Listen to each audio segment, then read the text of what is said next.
Muy buenas tardes, señoras y señores. Sean todos ustedes bienvenidos una vez más a estos enlaces comunitarios de Multimedios Quisqueya USA. En la tarde de hoy, la divertida tertulia cultural. Este programa se transmite por tvhispanic.com, por Dominican Networks, por Facebook Live, por Multimedios Quisqueya USA, por YouTube, por Antena Caribe TV, por las plataformas internacionales de Juntos Somos Más y Comentario Relámpago. Además, por las plataformas de Roku y Amazon Fire TV. Ahí siempre nos pueden encontrar como Multimedios Quisqueya USA. Y bien, como siempre les indicamos de qué se trata la fotografía al fondo. Pues la fotografía al fondo, esa es Cotuí, la ciudad de Cotuí.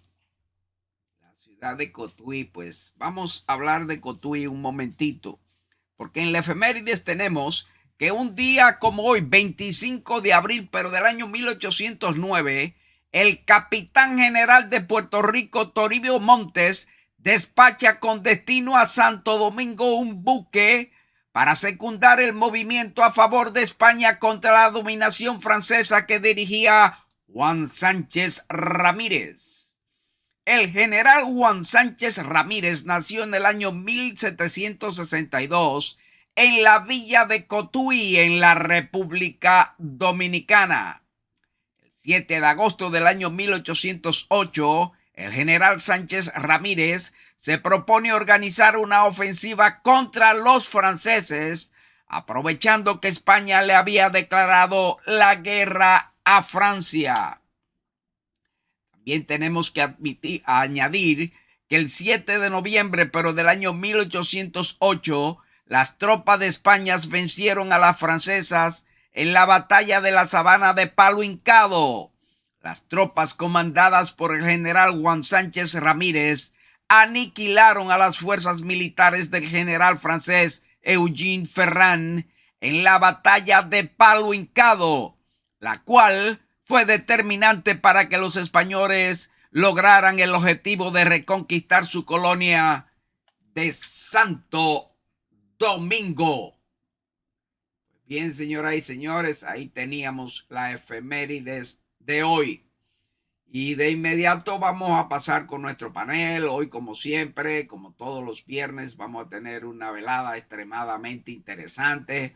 Hoy tenemos con nosotros de nuevo a nuestro queridísimo Fernando Almanzar, a quien de inmediato vamos a saludar una vez que Fernando encienda su micrófono. Buenas tardes, Fernando, ¿cómo estás? ¿Qué tal, Virgilio? Saludos cordiales para ti, para todos los oyentes y que nos ven a través de las redes sociales y las múltiples plataformas donde se transmite esta tertulia. Y quiero destacar un dato importante que a lo mejor la gente no hizo 2 más 2 con tu efemérides de hoy, y es que precisamente la ciudad de Cotuí queda en la provincia Sánchez Ramírez por los hechos históricos que tú resumiste. La provincia Sánchez Ramírez, así mismo es. Eso es así. Gracias, Fernando. Pues vamos a saludar desde aquí mismo de la ciudad de Miami al maestro José Vázquez. Buenas tardes, maestro Vázquez. Bueno, de vuelta en estos viernes, y unos viernes importantísimos cuando estamos con Fernando Almanzar, porque nos vamos a enterar de muchísimas cosas que la gente sabe, pero no a profundidad. Entonces, es muy bueno tener esa información de primera mano. Buenas tardes a todos, especialmente los que siempre nos comunican. Tengan ustedes la amabilidad de hacer el clic para que compartamos este programa y así podamos llegar mucho más lejos. Saludo a Vilma, a Vigilio, a Pablo Nelson, que seguro entra más tardecito. Como siempre mencionamos a Luisa, a José García y Bernardo también, que ya son parte de esta sección importantísima, miércoles y viernes culturales. Así que gracias. Al final tendremos la canción ícono del 24 de abril, que es la canción Caramba, Francisco Alberto Camaño. Tenemos que decir el título y quién le escribió, Vigilio. ¿Quién le escribió? Sí, ahorita vamos a decir quién escribió, porque ahora no lo tengo aquí frente a la... Para McKinney, eso es especialmente para el doctor Alberto McKinney, que siempre nos está chequeando ahí. Sí. Bien, bueno, pues. A ver, adelante pues con el contenido. Gracias Maestro Vázquez por esa canción. Maestro Vázquez la grabó hoy. Bien, Fernando, pues nada, de inmediato vamos a entrar en materia, Fernando. Vamos a entrar en materia para aprovechar el tiempo. Y nada, el tema pues ya se acerca. Recuérdate que hace unos 3 meses que estuvimos por aquí, dijimos que a los 100 días íbamos a hablar de nuevo, a ver qué Trump había cumplido, cómo estaba la situación. Hoy hace 95 días, Fernando, que Donald Trump tomó la presidencia de nuevo. Ofreció muchísimas cosas, algunas que iba a terminar en 24 horas. Así que vamos a ver, Fernando, si tú nos haces un recuento y nos dices qué ha cumplido en sus 95 días y cómo está la situación más o menos. Bueno, Virgilio, eso es una pregunta capciosa y te explico por qué. Porque no, te voy a decir. Lo que ocurre es lo siguiente. ¿A qué ha cumplido Donald Trump? Eso, si se lo pregunta a la gente de la administración Trump, el triunfo y el éxito ha sido apoteósico. O sea, recordemos que el presidente Donald Trump en pocos días desde que asumió la presidencia firmó más de 2,000, creo, órdenes ejecutivas, cosa que él había criticado cuando Obama era presidente, ¿no? Que decía que él gobernaba desde la Casa Blanca con decreto, pero bueno, ese es tema para otro programa. Y ante los ojos de Trump, las cosas van bien y todas las decisiones, sobre todo en la política económica, yo sé que en breve vamos a hablar un poquitito de eso, pero en la opinión de Donald Trump y de sus adeptos, las decisiones económicas son para encaminar al país y que simplemente hay que tener paciencia. La promesa más fiable que ha cumplido Trump es indudablemente la guerra que le ha declarado a la inmigración ilegal, y definitivamente desde el día 1 se han estado realizando redadas, se han estado deportando gente, se han endurecido las leyes de inmigración, cosa penosa, pero muchas personas que estaban en trámite, sus trámites fueron suspendidos y ahora están en una lista de deportación. Otras personas que estaban de cierto modo protegidos, ¿no? Como por ejemplo los beneficiarios del TPS, ¿no? Del estatus de protección temporal. Todo eso fue suspendido. Las personas, los pobres cubanos que llegan aquí, que estaban protegidos y que podían trabajar con la I-220A, todo eso se suspendió. Los venezolanos fueron traicionados por Trump y también están en proceso. Y de hecho, los venezolanos son los que peores están porque ahora todos son miembros del grupo de pandilla del Tren de Aragua, aunque sean personas trabajadoras. Entonces, definitivamente, Trump ha cumplido con su problema de migración y eso hasta cierto punto le beneficia porque gran parte de la base de su partido lo respalda. En cuanto a su popularidad, te cuento que cuando Donald Trump asumió el poder, tenía una popularidad, según las encuestas, de un 49-50% de aprobación. Ahora está por debajo del 40-39%. Y en términos de las personas que votaron por Trump, hay muchos en este momento. La última encuesta que vi, al principio, 96% de las personas que votaron por Trump respaldaban su gestión, pero ahora ese número ha bajado a un 82%. Todavía hay muchas personas que lo apoyan y hay que decirlo, yo siempre lo digo, 77 millones de personas en Estados Unidos votaron por él, pero hay algunos que ya se están cuestionando porque las cosas, la varita mágica que él tenía no se ha materializado. El comentario que hiciste de 24 horas, era específicamente de que él dijo a lo largo de toda su campaña que el conflicto de Ucrania él lo iba a resolver en 24 horas, que él tenía a Putin, a Vladimir Putin, al presidente ruso dominado, y que también tenía dominado a Volodymyr Zelensky, el presidente de Ucrania, y que eso en 24 horas. 24 horas lo resolví. Pero bueno, ya han pasado 95, como tú dices, y lo último que ha dicho tanto la Casa Blanca como el secretario de Estado, Marco Rubio, es de que, bueno, si ellos no se ponen de acuerdo, vamos a dejar eso así. Entonces, nada, hay que esperar. Sí, que esperar. Maestro Vázquez, ¿alguna pregunta en este punto? Bueno, Fernando, aunque ha sido un éxito lo de la inmigración, entre comillas, yo diría que más que éxito o que no es un éxito, sino que es un tremendo daño a la economía. Bueno, ellos lo ven como un éxito, sus seguidores. Pero habría que estar... ven que eso de todo, ha sido todo un éxito para ellos, Maestro Vázquez. Pues están bien ciegos porque la economía está sufriendo grandemente. Lo digo porque yo trabajo en una compañía cuyos productos, el 80% vienen desde México. Y hemos tenido que subir enormemente. Las cosas están bien feas. Sí, bueno, pero obviamente la economía, desde el punto de vista de la inmigración y las deportaciones, se afecta precisamente porque gran parte de la mano de obra que labora aquí en Estados Unidos son manos inmigrantes. Entonces, lo que ha estado pasando es de que hay muchos trabajadores, incluso trabajadores legales, ¿no? con sus documentos, que no quieren a trabajar por el temor de la inmigración.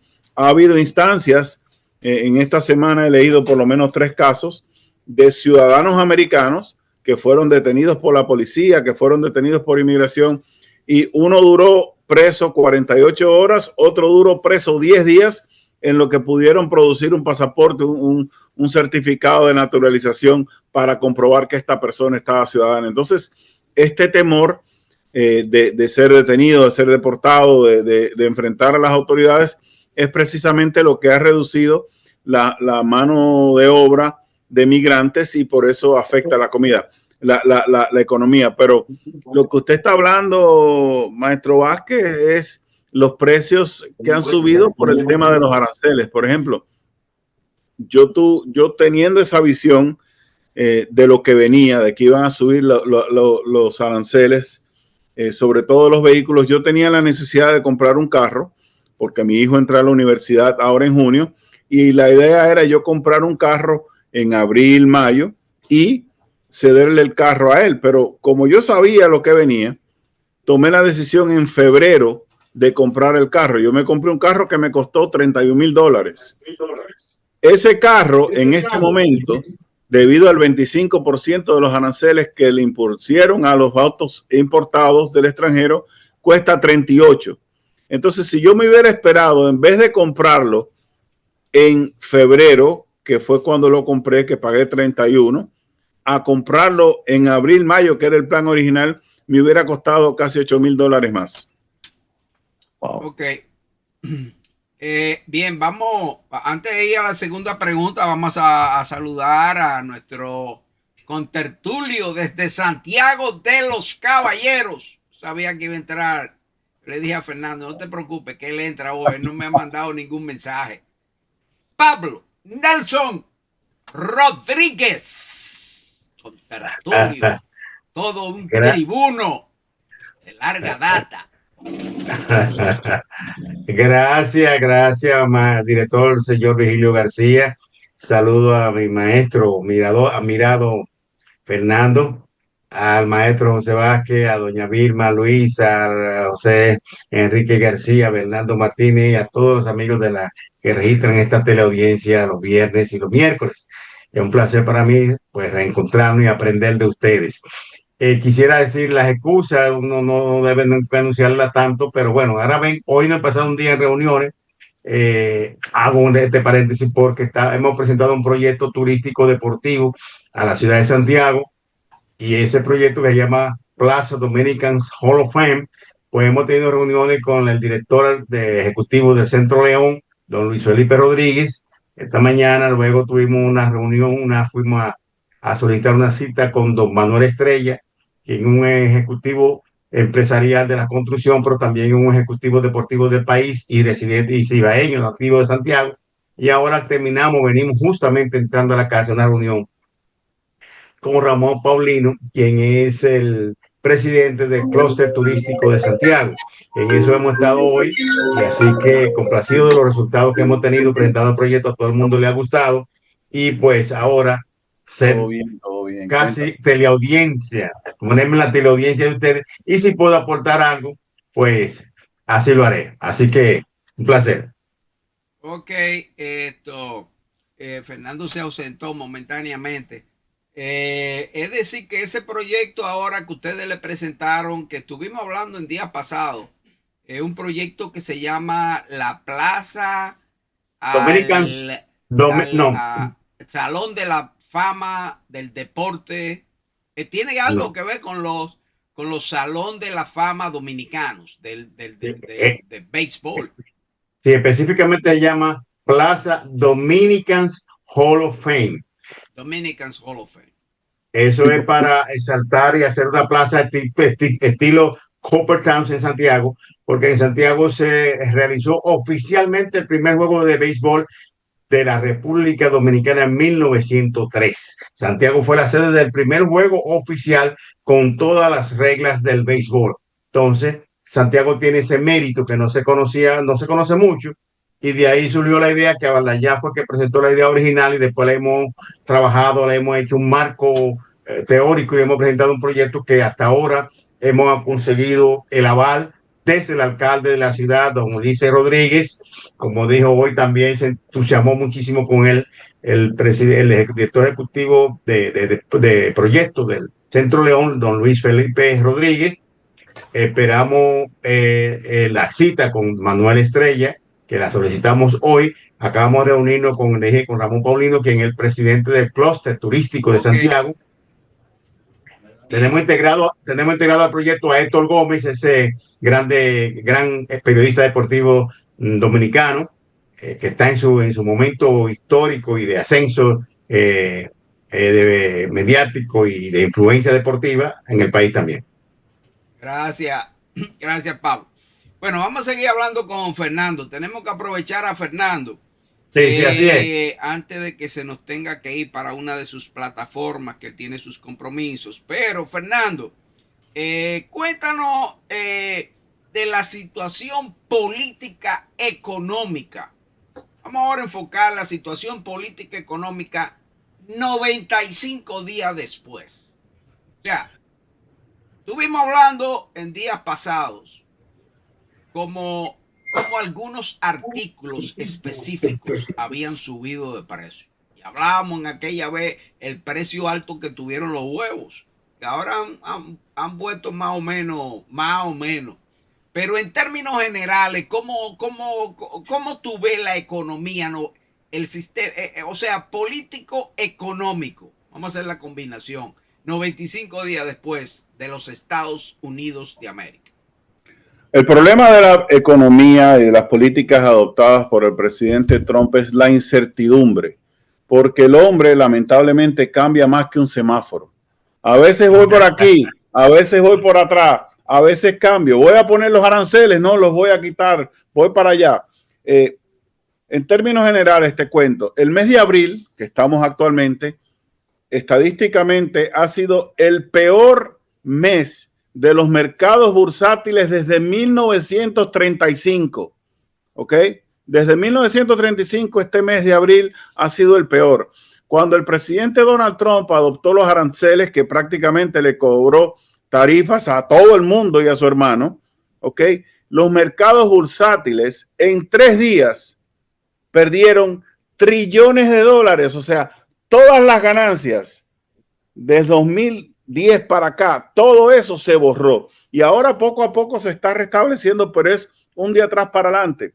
Y el problema es, vamos a decir que todos los gobiernos mienten, pero por ejemplo, la incertidumbre la genera lo siguiente. Por ejemplo, ayer el presidente Donald Trump dijo, estamos negociando con China. De hecho, el término que usó exactamente dijo, estamos activamente en diálogo con China para resolver el problema de los aranceles.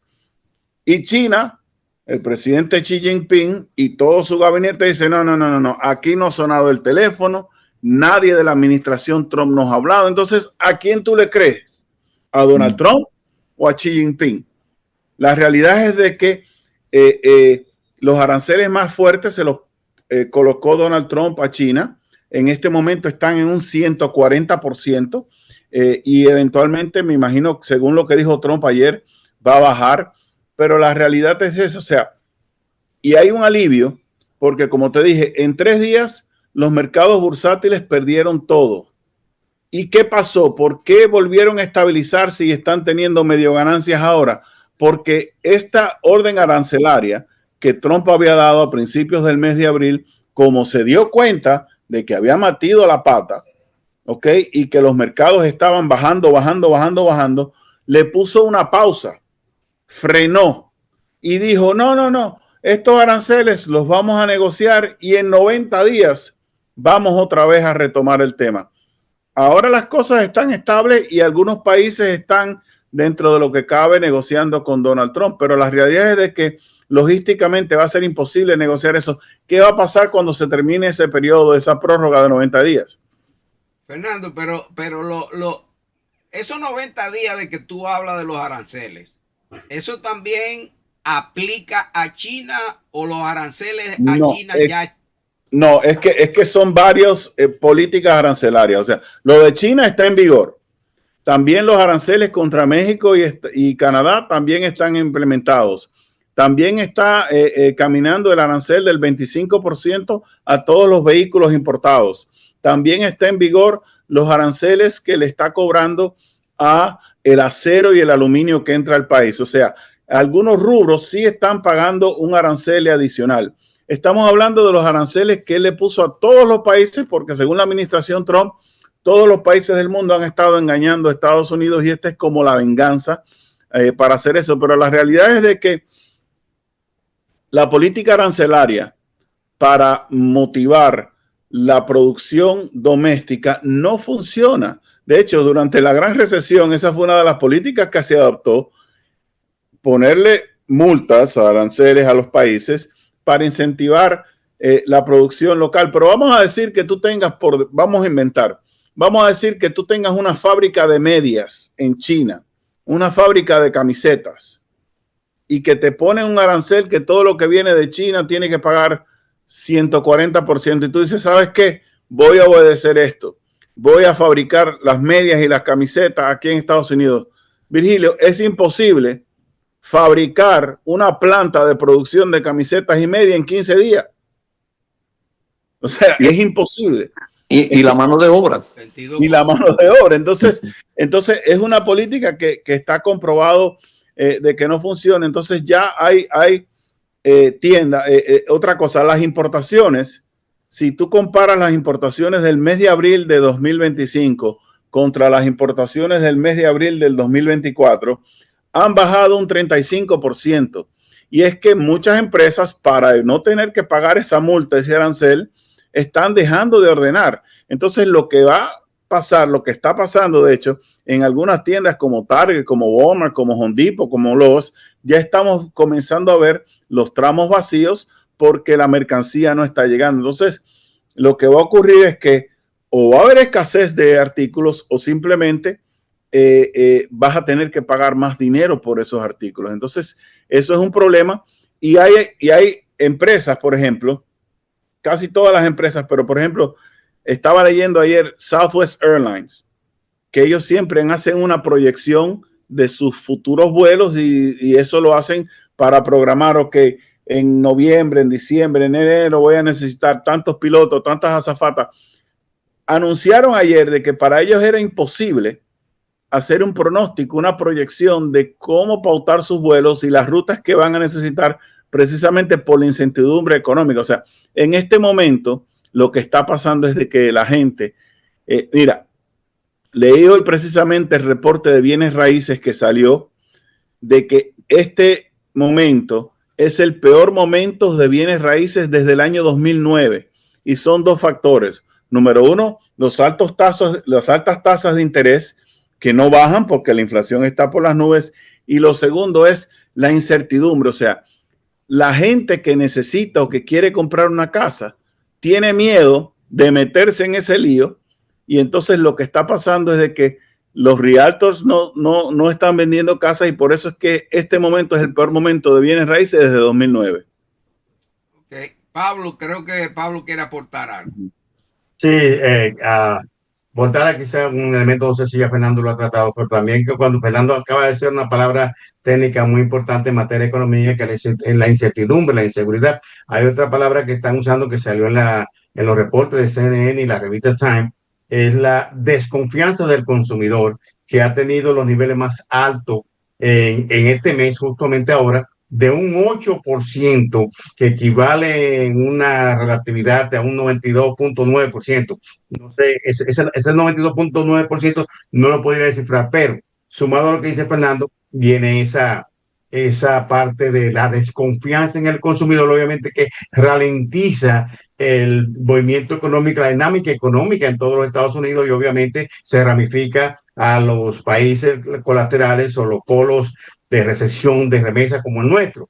También viene Fernando, y ustedes, una entrevista leí también con unas declaraciones de Joseph Stiglitz, el premio Nobel de Economía, que dijo que con la política del presidente Donald Trump de tratar de forzar, si se quiere, un regreso de las grandes empresas que han emigrado a otros mercados laborales como a China, América Latina o cualquier otra parte geográfica del globo, por el asunto del costo de producción, que si en caso, como señalaba Fernando, de que esa compañía decida regresar, ¿qué pasa? Que no va a ser de la noche a la mañana que se va a implantar una planta de producción X. Pero además dice y afirma este señor premio Nobel de Economía, Joseph Stiglitz, que si regresasen con la avance de la inteligencia artificial y ¿cómo se dicen esto? Los robots, la robotización de las producciones, los trabajos que vendrían a regresar serían inclusive muy poco, y que no tendrían posiblemente no significativo nivel porcentual de ampliación del mercado o la mejoría del mercado laboral en los Estados Unidos. Bien. ¿Tú quieres añadir algo a eso, Fernando? ¿O vamos a la pausa? No, completamente de acuerdo. Cuando estaba escuchando a Pablo, me acordé de las declaraciones de esta semana del vicepresidente J.D. Vance, que propuso un programa de darle $5,000 a las madres que tuvieran hijos, porque la administración Trump, dentro de todas sus preocupaciones, está el hecho de que el año pasado nacieron, creo que fueron 3.2 millones de bebés, y hace 10 años nacían 4,5 millones.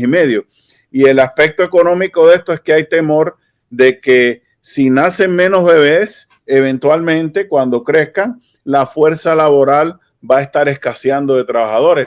Pero la realidad es de que los expertos, como estaba diciendo Pablo, lo que dicen es que está mejor, lo mejor que puede pasar es que nazcan menos bebés, porque en el pasado una fábrica que necesitaba 100 empleados, ahora nada más necesita 20, porque todo es por computadora, por robótica, por no sé, entonces no hace sentido. Pero además, o sea, a mí me dio risa. Yo tengo una sobrina que tuvo, en los últimos 2 años ha tenido 2 bebés, y ella está pagando, Virgilio, $1,000 mensuales de daycare. O sea, un daycare, un cuidado infantil, un nido, no sé cómo es que le dicen, te cuesta $250 a la semana. Entonces, si el gobierno te da $5,000 por tener un bebé como premio, como recompensa, eso te lo comes tú en 5 meses. Cuidándolo. Solamente de que.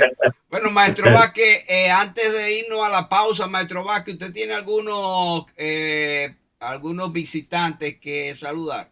¿Cómo no? Está Magalis Acosta, como siempre, de primera. Ramón Medrano, nuestro querido Ramón Medrano. Alba Weber, doña Alba Weber. Interesantísimo que estén ustedes por ahí. Por este lado tengo esas personas. Y le pedimos que hagan clic para compartir. Sí, saludamos a Medrano y ahorita vamos a poner en pantalla su último artículo que está muy interesante y un artículo que ya está en el aire, el artículo de León, de Enrique de León, que no sé si Pablo lo habrá leído. Así que, pero antes, entonces, señoras y señores, vamos a la pausa y regresamos en un momento. Siga nuestro programa en tvhispanic.com y todas sus plataformas digitales.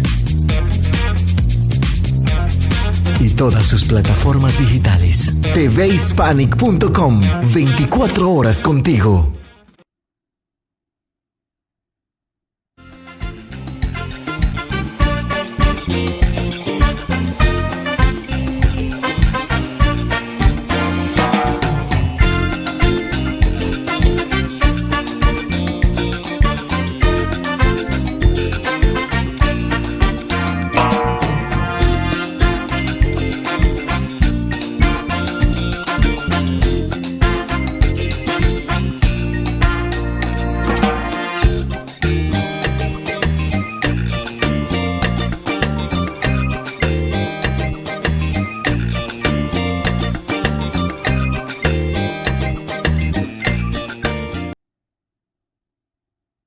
Los invitamos a que visiten nuestro periódico digital quisqueyausa.com. Ahí podrán encontrar valiosa información de nuestros articulistas: Indira Graterox, Genoveva del Orbe, el maestro José Vázquez, José Enrique García, Ramón Medrano y los doctores Mayovanex Torres, Ausberto Macchini y Pedro de la Rosa. Mucho agradecemos su visita a nuestro periódico digital quisqueyausa.com. Y sí, señores, quisqueyausa.com. Los invitamos a que visiten nuestro periódico digital. Maestro José Vázquez. El Papa Francisco no murió. El último del maestro José Vázquez, ya está en el periódico digital.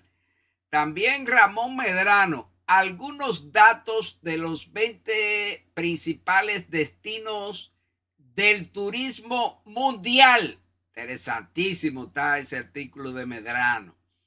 Y el último de Enrique de León, que era el que a Pablo no le gustó el título, pero léelo, Pablo, para que te enteres de qué se trata.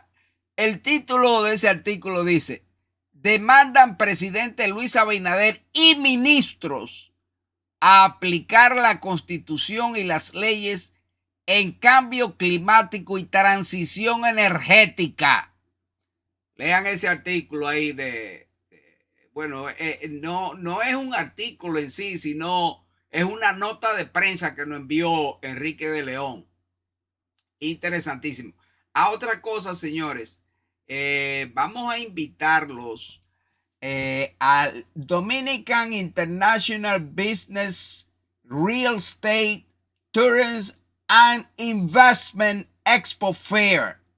Esto es una feria de exposición. Ahí está en pantalla toda la información, señoras y señores. Eso va a ser los días mayo 16, viernes 16 y 17 aquí en Miami. Y nos dice que va a haber participa y en nuestras experiencias personales. Creo que van a haber mesas disponibles gratis ahí para exponer. Pero comuníquense con Pedro Díaz Ballester. Pedro Díaz Ballester, ahí está la información en pantalla. Y él le va a dar toda la información. Nosotros estaremos por allá. Pero ahora vamos a seguir con la temática de hoy, Pablo. Vamos a seguir con la temática de hoy. No vamos a hablar sobre el artículo ni nada de eso, porque tenemos que aprovechar a Fernando. De eso del artículo, déjalo para el lunes. Y el lunes hablamos de eso, Pablo. El miércoles.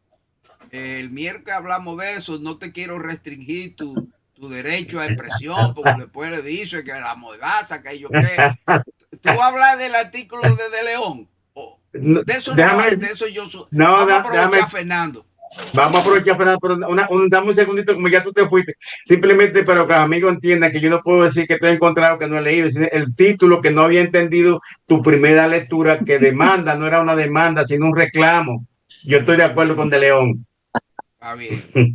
Fernando, ahorita tú hablaste de la caída de la bolsa de valores de aquí de Estados Unidos. Se ha recuperado un poquito, pero esa recuperación todavía no alcanza la caída, tengo entendido.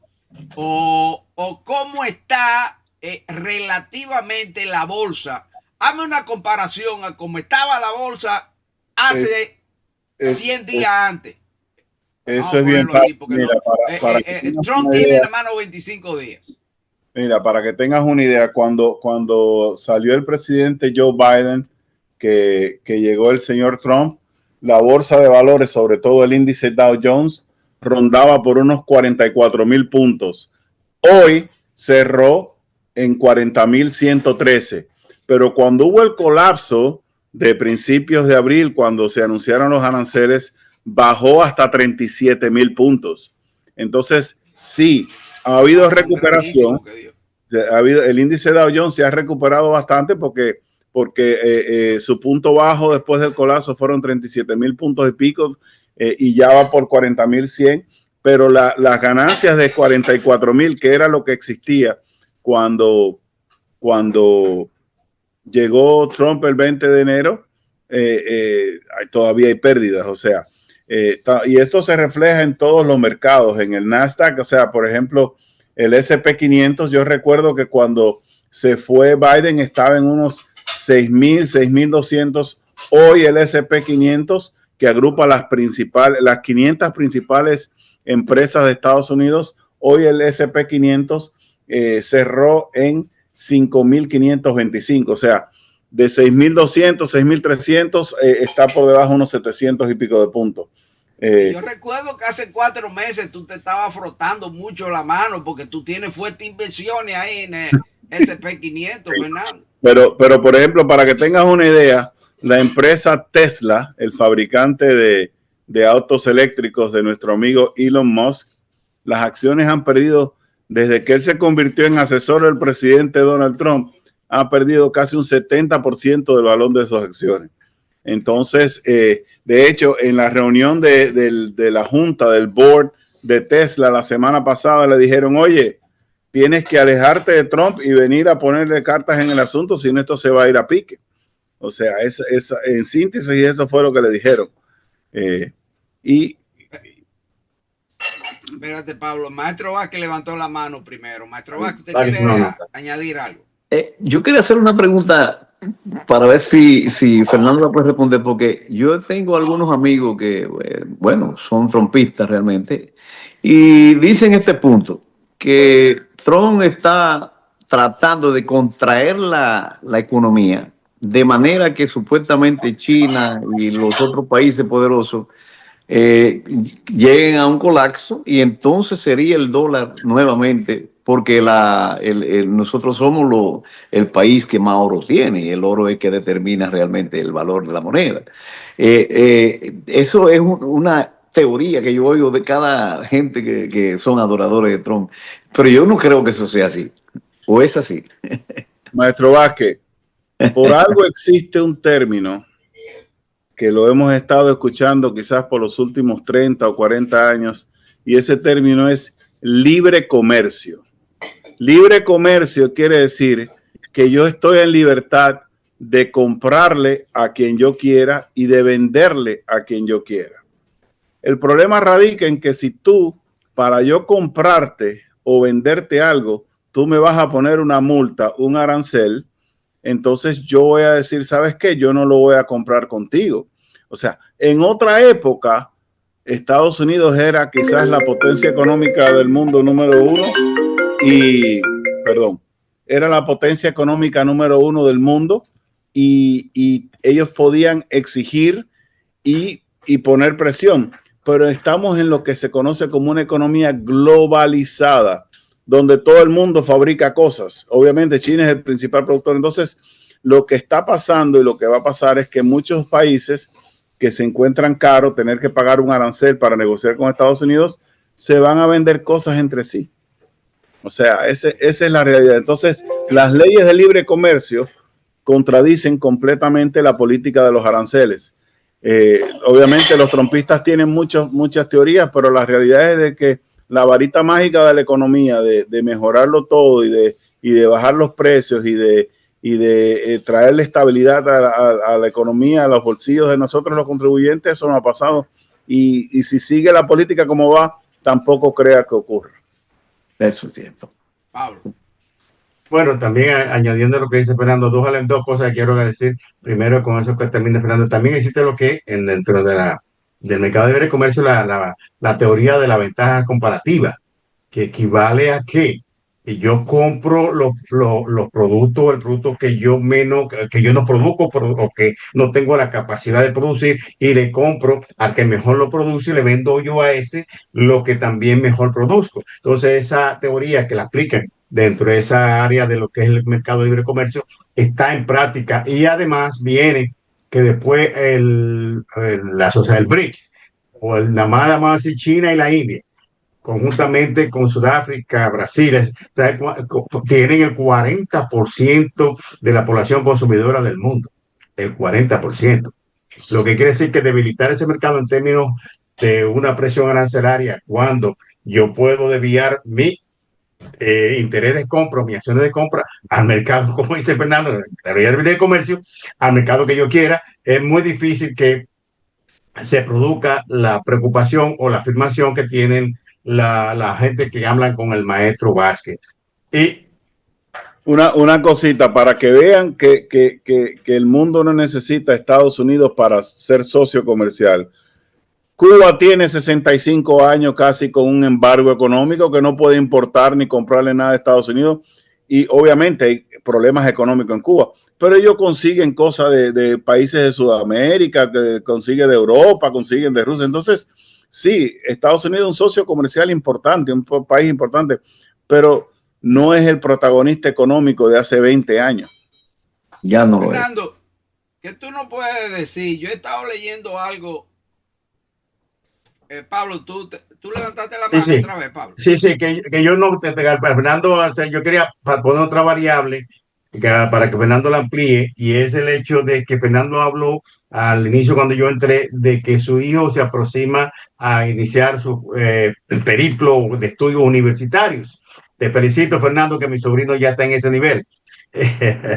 Entonces, quería que toquésemos el punto de vamos a poner la situación de la Universidad de Harvard con las decisiones del presidente del gobierno, la administración Trump, de eliminarle la aportación, la asignación de $2,000 millones que recibe la universidad para los programas de investigación, para sus programas de diversidad estudiantil, para las misiones de ampliar su diversidad, y el diseño del contenido de su currícula, de la materia que enseña. Entonces, la universidad pues reportó a esa situación porque, según dice la universidad, le quería la administración imponer el diseño teórico de las materias para que se inclinen a cierta formación ideológica o cierta orientación política. La universidad dice, no, nosotros no podemos hacer eso como centro universitario ícono de la universidad, del sistema educativo mundial, como es Harvard, y no podemos aceptar esa demanda. Entonces están demandando al gobierno sobre las acciones que tomó. Quisiera que Fernando amplíe sobre eso. Sí. Mira, me encanta que traigas ese tema a colación, porque me da pie para hablar de otro tema paralelo. Lamentablemente o realísticamente, la administración Trump funciona con el método de la extorsión. ¿Qué quiere decir eso? Tú o haces lo que yo quiero o te quito el dinero. Y obviamente Harvard es una entidad, una institución prestigiosa, un centro académico, y no se dejó torcer el brazo y se empantalonó y dice, ¿sabes qué? Si tú me quitas el dinero, yo te demando. Y esto va a ser una demanda, Pablo, que probablemente van a pasar años, seguramente va a llegar hasta la Corte Suprema y de pronto termine el mandato de Trump y no se resuelve en las cortes.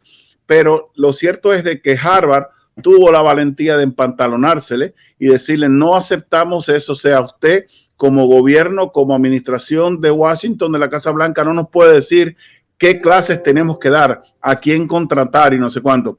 Pero me da pie para hablar de otro tema y es una cosa que yo estoy muy molesto con los políticos locales de aquí del sur de la Florida, sobre todo, ¿por qué? Porque la administración Trump ha obligado a los gobiernos locales, una cosa que hasta hace meses no existía, de que las policías locales contribuyan con los operativos de inmigración de las autoridades federales. Y una de las cosas que siempre ha maravillado el sistema legal de este país es de que los policías locales o agentes del orden de una municipalidad no se involucran con los operativos del gobierno federal, del gobierno central de Washington. Entonces, lo que ha pasado es de que el gobierno de Trump le ha dicho al mundo, a los países, a las ciudades, es o colaboran conmigo a arrestar indocumentados o les quito el dinero. Entonces, por eso, como acto de cobardía, primero 60 y creo que son 65, 69 condados de todo el estado de la Florida, incluyendo la alguacil de Miami-Dade, a la cual no le tengo simpatía, la señora Rosy Cordero. Yo sé que ella es de origen dominicana, pero lamento mucho que ella haya hecho eso. Firmó el acuerdo para utilizar policías de la ciudad de Miami-Dade, del condado de Miami-Dade, en operativos de inmigración y subsecuentemente otras municipalidades como Doral, como Hialeah, como Home. Yo tengo entendido que el Doral, que la alcaldesa del Doral, no estoy seguro, pero creo que se opuso. Creo que eso es negativo, eso es negativo. El voto se aprobó la semana pasada, el miércoles, voto unánime. Los 4 concejales y la alcaldesa votaron a favor para utilizar policías de Doral en operativos de inmigración. Wow. Ella lo quiso pintar muy bonito, dijo que eso es así. La única ciudad, la única municipalidad del sur de la Florida que hasta el momento se ha empantalonado y ha dicho que no lo va a hacer es la ciudad de South Miami. ¿Ok? Pero después de ahí todos, de hecho la votación iba a ser ayer en la ciudad de Miami y la prefirieron posponer para junio, dándole tiempo a ver si se enfría la cosa. Pero todas las municipalidades de una comunidad donde mayormente los residentes somos latinos, ahora vamos a estar expuestos a que cualquier policía pueda hacer el trabajo de un agente de inmigración y tener problemas legales.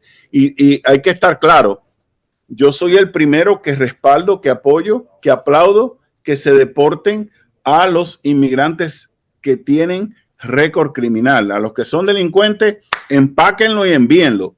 Ahora bien, el problema radica en que en este momento están pagando justos por pecadores y están deteniendo a muchas personas que, número uno, no tienen récord criminal y, número dos, puede que hayan cometido un delito, pero que no están siendo procesados. O sea, uno de los valores más importantes del sistema judicial de Estados Unidos es de que en este país tú eres inocente hasta que se pruebe lo contrario. A ti te pueden encontrar al lado de 4 cuerpos boca arriba, ensangrentado y con la pistola en la mano y tú eres inocente. Hay que probar que tú lo hiciste. Entonces el problema es que están metiendo en avión para deportar a gente que no necesariamente cometieron delito o que no han sido procesados debidamente y entonces eso es injusto. Bien. Pablo. Sí, que mira, como dijo Fernando, Pablo, no tenemos mucho tiempo. Vamos a ver cómo está el tiempo. Déjame chequear aquí. Espérate, Pablo. Son las 20. Las 20 ya. Fernando nada más tiene 5 minutos más disponibles. Pero bueno, que Pablo tiene un comentario. Pablo, si no va a explotar, déjalo, óyelo. Pablo alguna vez se tarda demasiado en sintetizar. Eso es lo que dice Santiaguito César por ahí alguna vez. Adelante, Pablo. Yo quisiera no ser el foco noticioso del programa, sino un participante más, pero bueno, si de vez en cuando me convierte en foco noticioso, para adelante. De todas maneras, salvo como dijo Fernando, me surge la idea de traer a colación la los choques con la justicia, con el sistema judicial de los Estados Unidos, que precisamente hoy en Milwaukee se acaba de apresar una jueza, la jueza Hannah Duggan, en Milwaukee, porque según la administración la acusa de haberse interpuesto en el arresto, en la deportación o haber escondido a un migrante de condiciones indocumentadas, según dice la administración, porque todavía no tengo los elementos de juicio para decir fue así o no fue así. Pero de todas maneras, la realidad de contradecir y no obedecer las órdenes judiciales, que era el imperio, el ícono de la democracia norteamericana, en el sistema de la división departamental de la administración pública, poder judicial, poder ejecutivo y poder legislativo, que eso era sagrado. Ahora esa imagen y esa realidad está como está la economía en picada, está como la bolsa de valores cuando cayó 37% o 37,000, como dio Fernando el dato numérico que dio anterior. Entonces, ¿estamos en una tiranía, sí o no? Yo te diría que sí, o sea, y lo que dijo Pablo era un punto muy válido. O sea, hay 3 órdenes federales de una juez federal que le prohíbe a Donald Trump deportar a los venezolanos a El Salvador, y ellos no la han acatado. Hay un pobre hombre que se llama Kilmer Ábrego García que lo deportaron y está en una cárcel en El Salvador, y la administración dice, él se va a quedar ahí y si vuelve, lo deportamos otra vez, aunque tiene todo el derecho de permanecer legalmente en este país. Entonces, esa posición desafiante de no obedecer las órdenes judiciales puede ser vista por la lente de terrorismo, de dictadura, no sé. O sea, él fue electo democráticamente, pero es como Chávez, fue electo democráticamente, pero después de ahí apretó la tuerca. Es cuestión de esperar a ver qué nos deparan. Lo importante es que supuestamente el 20 de enero del 29 debe haber un cambio presidencial. Fernando, nos quedan escasos 3 minutos exactamente. Ya. Yo lo quiero una pregunta nada más, Virgilio. Entonces, ¿dónde está la American Watch, Liberty, whatever? ¿Dónde está la ONU? ¿Dónde están las instituciones? Bueno, la ONU no se mete en nada de eso. La ONU, para mí, por mencionar. Para mí la ONU es un organismo ineficiente, y eso es tema para otro programa. Pero todo el mundo está demandando. Fíjate que lo que ha pasado es que Trump firmó cientos de órdenes ejecutivas y todo eso está siendo desafiado en corte, y todos los días ves una noticia de que un juez la paró. Vamos a la pregunta de Virgilio, que quedan 2 minutos. Fernando, sí. Sabemos que tiene que ir. Fernando, brevemente, vamos a hablar ahora del sustituto del sumo pontífice. Eso, Virgilio.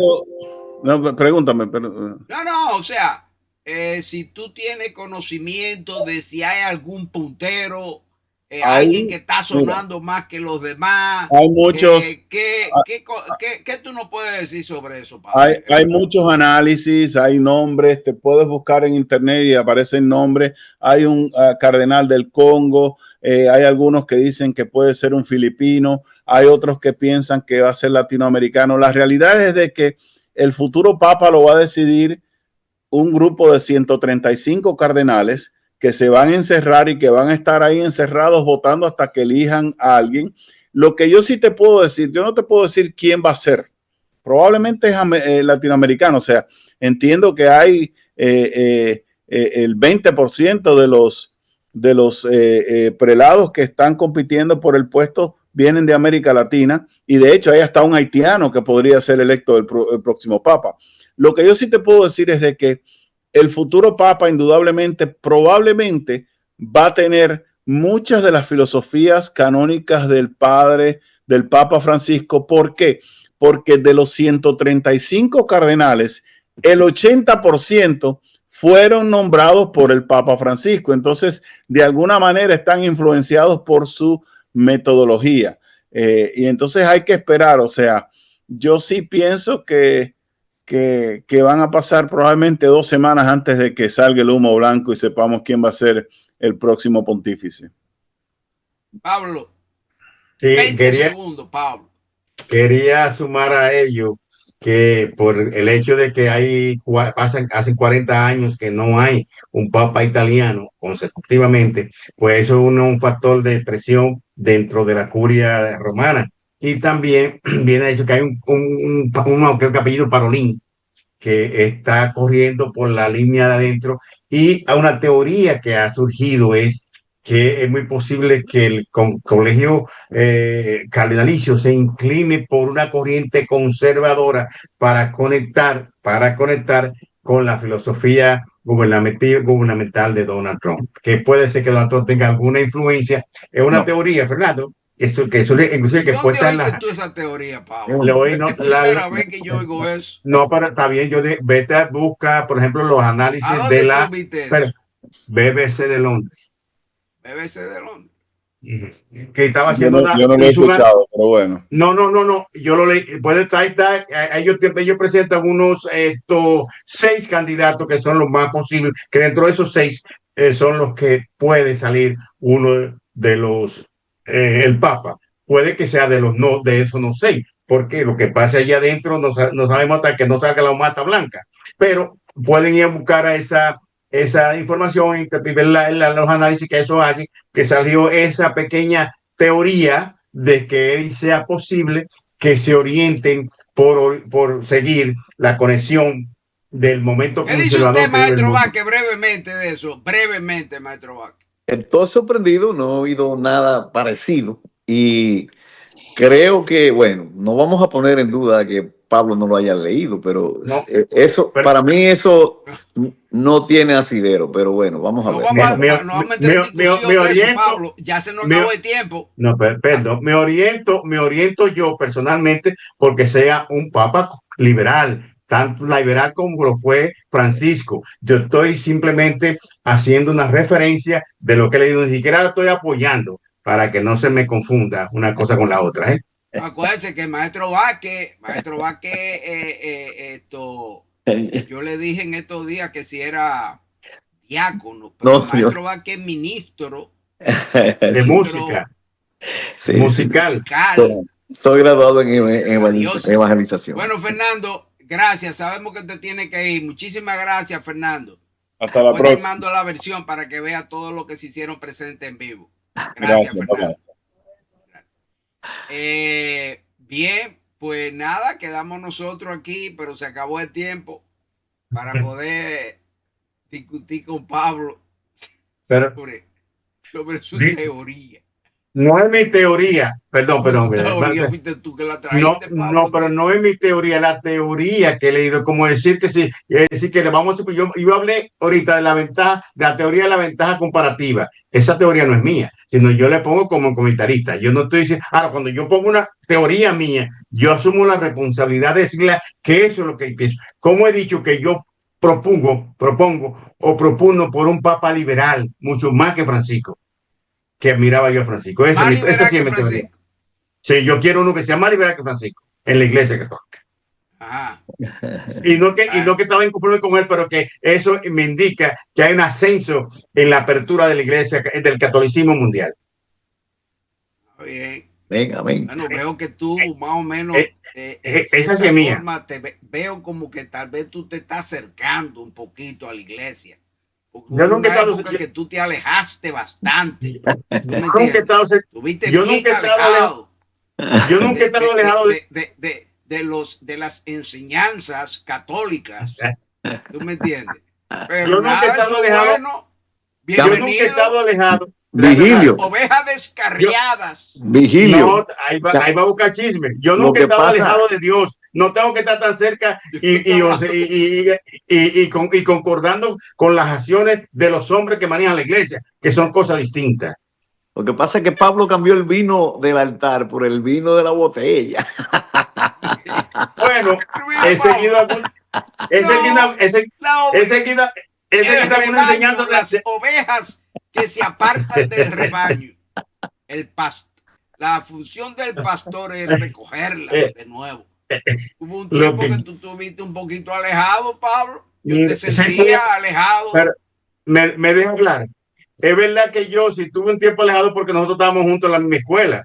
Entonces hacíamos la misma práctica Y yo, como usted ha reintegrado y se ha recogido y ha llegado de nuevo, yo quiero ir iniciando sus pasos también.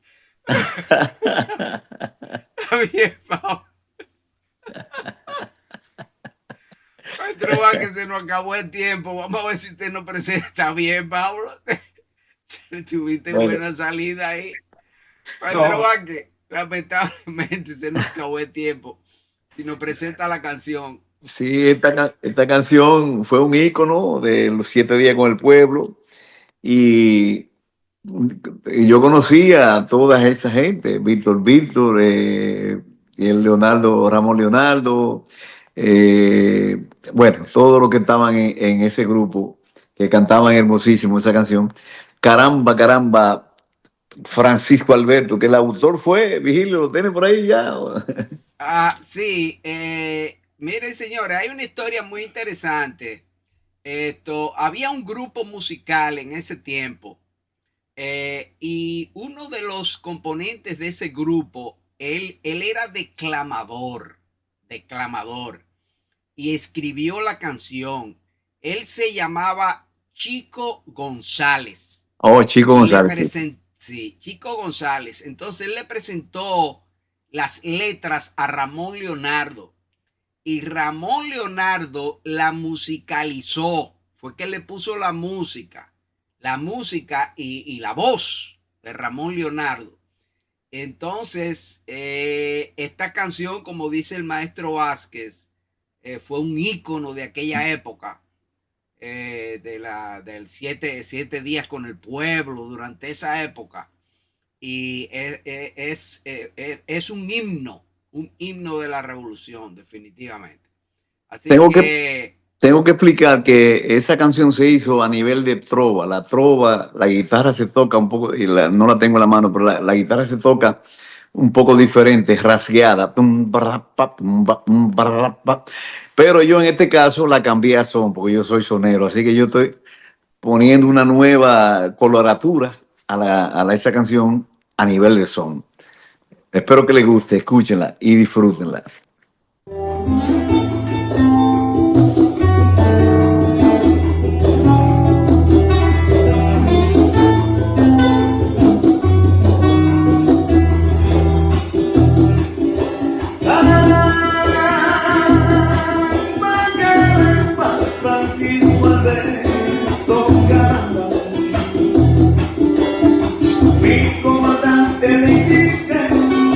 Decirse muerto en la sierra y te lo creyeron que Francisco Alberto Caramba. Y ellos contaron el cuento Francisco Alberto, pero no lo creyeron, que tú te has ido, no es cierto, tú estás viviendo en el pueblo Francisco Alberto. Mi amigo Francisco Alberto Caramba.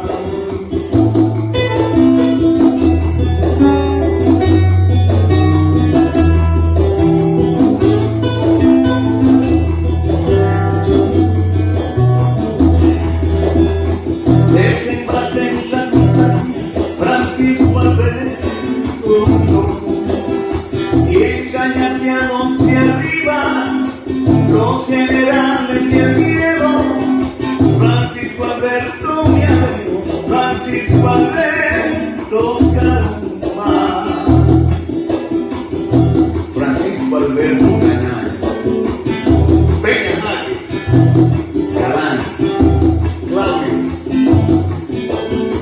Pérez Vargas, Hanley, Ulloa, Oralí Marte y La Lana.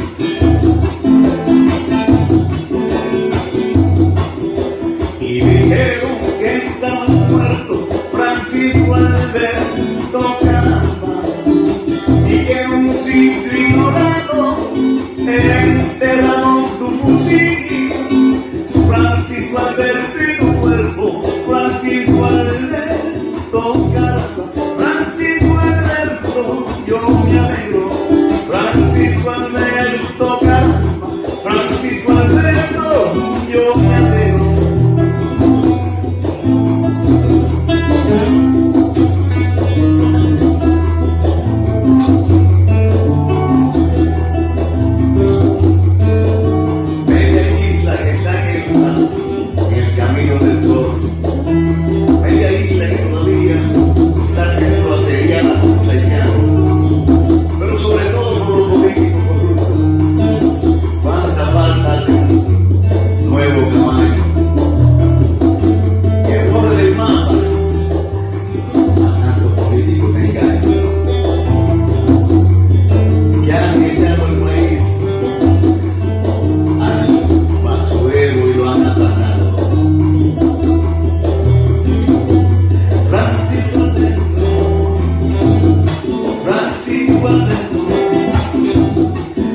Francisco Alberto.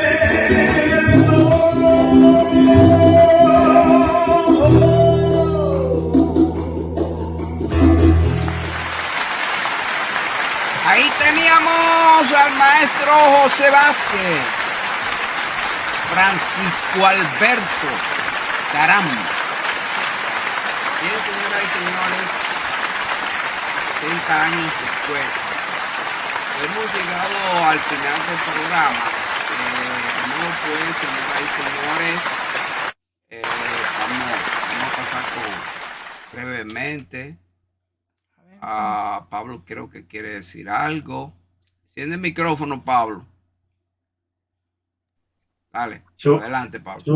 Sugerirle al maestro Vázquez que canciones como esta, también logradas, no deben de quedarse en arsenal de su escritorio, sino que les ponga en las redes, que la certifique, no sé cuál término artístico, que la registre y que la ponga al mercado, porque realmente creo que tendría, seguro que sería un éxito de audiencia en cualquier escenario. Sí, puedo registrarla, pero solamente o sea, no como dueño de la canción, pero sí, No, te hago caso, como- te hago caso, te hago caso. Sí. Esto es un himno, es un himno. Sí. Esto es un himno que es bueno que las nuevas generaciones escuchen ese tipo de canciones, ese tipo. Bien, gracias Pablo por la sugerencia. Tenemos a Vilma por aquí, vamos a ver cómo tuvo la audiencia hoy, Vilma. Tú estás floja hoy. Mira, estuvo bien, bueno. Vilma. Adelante. 21.258. 21.258 personas en vivo. Excelente. Muchísimas gracias a esas 21,000 personas. Gracias, maestro Vázquez. 100%. Muy bonito. Pablo Nelson Rodríguez. Por cierto, Pablo. Ya te duro hoy, Pablo. Te defendió Pablo ahí. En la carita. Dice mi mamá, Mira, la carita que pone. hay una oyente que me dijo, me agradó, dice: Pablo, tú sabes que yo disfruto y me encanta cuando Virgilio dice Pablo Nelson Rodríguez. Bueno, pues bien, que escuche aquí. A esa oyente tú deberías decirle que nos unen más de 30 años. Más, cerca de 40, diría yo. Acá estamos cerca por ahí, picando caen los 40. De amistad. Ya el maestro Vázquez se está secando, ¿no? Más o menos por el camino viene el maestro Vázquez ahí. Señores, se nos pasó el tiempo como con 10 minutos, pero estos son momentos que llegan, que llenan, que definitivamente, después que terminan estos programas, en la noche, yo hago un recuento de nuevo y veo este programa de nuevo, 2 y 3 veces lo veo en la versión de YouTube, porque yo disfruto muchísimo de estos programas que nosotros hacemos. Amén. Señores, muchísimas gracias. Hemos llegado al final de este programa. Espero que les haya gustado, tanto como lo hemos disfrutado nosotros. Esperamos que nos sigan viendo, porque para eso hacemos esto. Hacemos esto porque disfrutamos hacerlo y esperamos que de la misma forma disfruten viéndonos. Espero que así sea. Y nada, hemos llegado al final de otro programa, Tertulia Cultural. Nos despedimos como siempre se despedía el profesor Juan Bosch al llegar al final de las alocuciones con el pueblo dominicano. Hasta mañana, si Dios quiere. Dominicanos, siempre añadimos, en salud, que es lo más importante para todos nosotros. Tengan todos ustedes muy buenas noches.